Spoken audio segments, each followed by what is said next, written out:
प्रकटीकरणाच्या पुस्तकात स्वर्गातल्या एका मोठ्या युद्धाबद्दल सांगितलंय, बरोबर? पण सगळ्यात मोठा प्रश्न हा आहे की सैतानाला स्वर्गातून नेमकं कधी बाहेर काढलं जातं? आज आपण याच रहस्यमय वेळेचा छडा लावणार आहोत. जरा विचार करा. आणि स्वर्गात युद्ध झाले. ही फक्त एक ओळ नाहीये, तर एका प्रचंड मोठ्या घटनेची सुरुवात आहे. आणि इथूनच खरं तर आपल्या आजच्या विश्लेषणाला सुरुवात होते. तर मग तोच मुख्य प्रश्न, सैतानाला पृथ्वीवर कधी बाहेर काढलं जातं? आणि हे जाणून घेणं इतकं महत्वाचं का आहे? कारण असं आहे की भविष्यातल्या बऱ्याच घटना याच एका गोष्टीवर अवलंबून आहेत. ठीक आहे, तर आपण हे कसं समजून घेणार आहोत ते पाहूया. आपण स्वर्गातल्या युद्धाच्या वेळेबद्दल बोलू, मग वेगवेगळ्या सिद्धांतांवर नजर टाकू, त्यातला सगळ्यात शक्य कोणता आहे ते शोधू, आणि शेवटी या सगळ्याचा नेमका अर्थ काय होतो हे समजून घेऊ. तर बायबलमध्ये या युद्धाचं वर्णन तर आहे, पण त्याची अचूक वेळ कोणती याच मुद्द्यावर धर्मशास्त्रज्ञांमध्ये खूप मोठी चर्चा आहे. बरं, ही घटना नेमकी कधी घडली याबद्दल ना अनेक सिद्धांत आहेत. चला, त्यातले काही मुख्य सिद्धांत बघूया आणि ते बायबलच्या कसोटीवर टिकतात का ते तपासूया. पहिला सिद्धांत काय म्हणतो की हे सगळं मानव निर्मितीच्या आधीच घडलं. पण थांबा, प्रकटीकरण 12:11 मध्ये स्पष्ट लिहिलंय की हा विजय कोकऱ्याच्या रक्तामुळे आणि साक्षीदारांच्या शब्दांमुळे मिळाला. आता याचा सरळ अर्थ आहे की मानवी इतिहास आणि हुतात्म्यांची गरज आहे. त्यामुळे हा सिद्धांत इथेच बाद होतो. ठीक आहे, पुढचा सिद्धांत, क्रूसाच्या वेळेबद्दल काय? येशूचा विजय नक्कीच निर्णायक होता, पण इथे एक अडचण आहे. प्रकटीकरण 12 नुसार हा विजय हुतात्म्यांची संख्या पूर्ण होण्याशी जोडलेला आहे, आणि क्रूसाच्या वेळी तर ख्रिस्ती हुतात्म्यांचं युग नुकतंच सुरू झालं होतं. मग पेंटेकॉस्टच्या वेळेबद्दल विचार करूया. पवित्र आत्म्याचं आगमन ही एक प्रचंड मोठी घटना होती. पण पुन्हा तोच मुद्दा येतो, हुतात्म्यांची संख्या पूर्ण झाली होती का? नाही. उलट तिथून तर चर्च युगाची सुरुवात झाली, म्हणजे हुतात्म्यांची संख्या वाढायला सुरुवात झाली होती, पूर्ण व्हायला नाही. आणि शेवटचा सिद्धांत जो टिकत नाही, महासंकटाच्या मध्यभागी. आता इथे एक मोठा विरोधाभास तयार होतो. बघा, जर सैतानाला खाली टाकल्यानंतर तो श्वापदाला संतांचा छळ करण्यासाठी उभं करतो, पण संत तर आधीच पुनरुत्थित झाली असतील, तर मग श्वापद नक्की कोणाचा छळ करतंय हा प्रश्नच निर्माण होतो. तर मग जर हे सगळे सिद्धांत जुळत नसतील, तर मग योग्य वेळ कोणती? आपल्या स्रोतानुसार सगळ्यात सुसंगत उत्तर असं आहे की ही घटना अंतिम 7 वर्षांच्या कालावधीच्या अगदी सुरुवातीलाच घडते.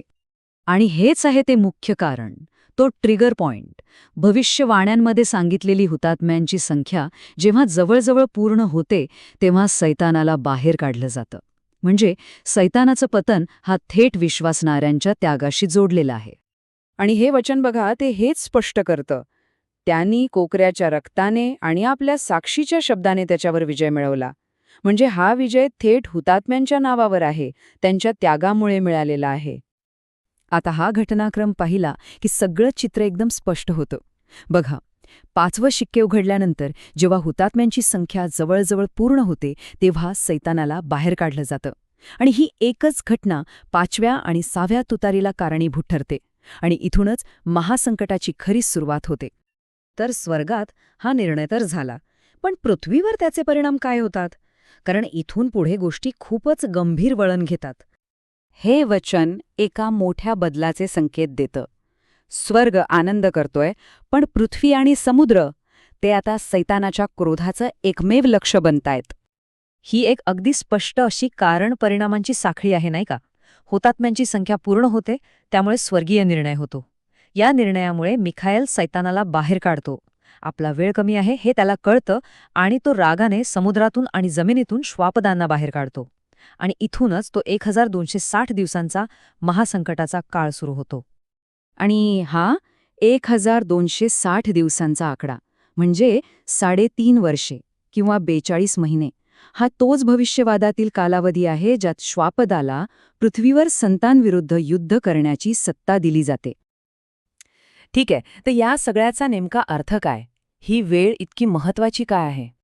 सैतानाला बाहेर काढल्यामुळे पृथ्वीवर 2 मोठी संकटे येतात, ज्यांना प्रकटीकरणात हाय हाय असं म्हटलंय. पहिलं हाय हाय म्हणजे अथांग डोहातून येणारी पीडा, आणि दुसरं हाय हाय म्हणजे श्वापदाचं राज्य. थोडक्यात सांगायचं तर सैतानाला बाहेर काढणं ही काही अचानक घडलेली घटना नाहीये.